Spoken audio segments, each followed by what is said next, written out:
కాంచీపురం వరదరాజ పెరుమాళ్ ఆలయము. ఈ ఆలయంనకు అనేక పేర్లు ఉన్నాయి. భారతదేశంలోని తమిళనాడులోని కాంచీపురం నగరంలో విష్ణుమూర్తికి అంకితం చేయబడింది ఈ ఆలయము. ఈ ఆలయంను విష్ణుకంచి అని కూడా అంటారు. మరియు 108 దివ్య దేశాలలో ఒకటి. వైష్ణవ విశిష్టాద్వైత తత్వశాస్త్రం యొక్క గొప్ప పండితుల్లో ఒకరైన రామానుజుడు ఈ ఆలయంలోనే నివసించారని నమ్ముతారు.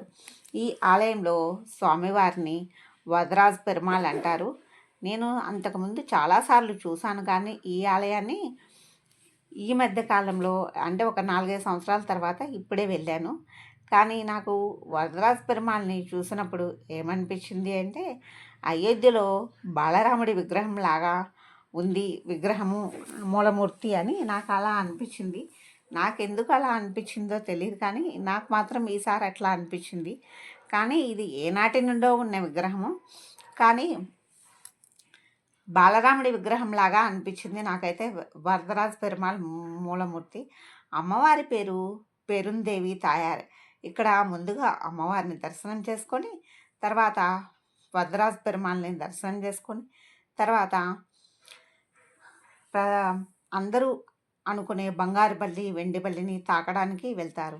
అంతకుముందు అయితే ఈ బంగారు బల్లి, వెండి బల్లి కొంచెం ఒక 10-15 మెట్లు ఉంటాయి. అలా పైకి ఎక్కేసి పైన మనం చెయ్యి పొడుగ్గా చాపేసి ఇట్లా తాకుతూ బంగారు బల్లిని, వెండి బల్లిని, సూర్యుడిని, చంద్రుడిని తాకుతూ మరలా కిందకి ఒక 10 మెట్లు దిగేసి కిందికి రావాలి. ఇప్పుడైతే అలా లేదు, కిందే పెట్టేశారు. అంటే మనం ఇలా మామూలుగా నడుచుకుంటూ చెయ్యి పైకి చాపి ఇలా అన్నిటినీ తాకుతూ వచ్చేయడమేనమాట. కాలక్రమేణా ఆలయంలో కూడా అనేక మార్పులు జరుగుతూ ఉన్నాయి.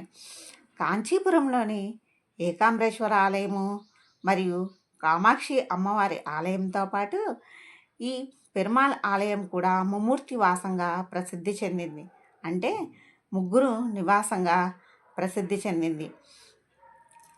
పురాణాల ప్రకారం సరస్వతీదేవి ఇంద్రుడిని ఏనుగుగా మారి ఈ ప్రదేశంలో తిరగమని శపించింది. ఇంద్రుడు శాపం నుంచి విముక్తి పొందిన తర్వాత అగ్ని పరీక్షకు సాక్షిగా ఉన్న వెండి మరియు బంగారు బల్లులను ఆలయంలో ప్రతిష్ఠించాడని నమ్ముతారు. మరలా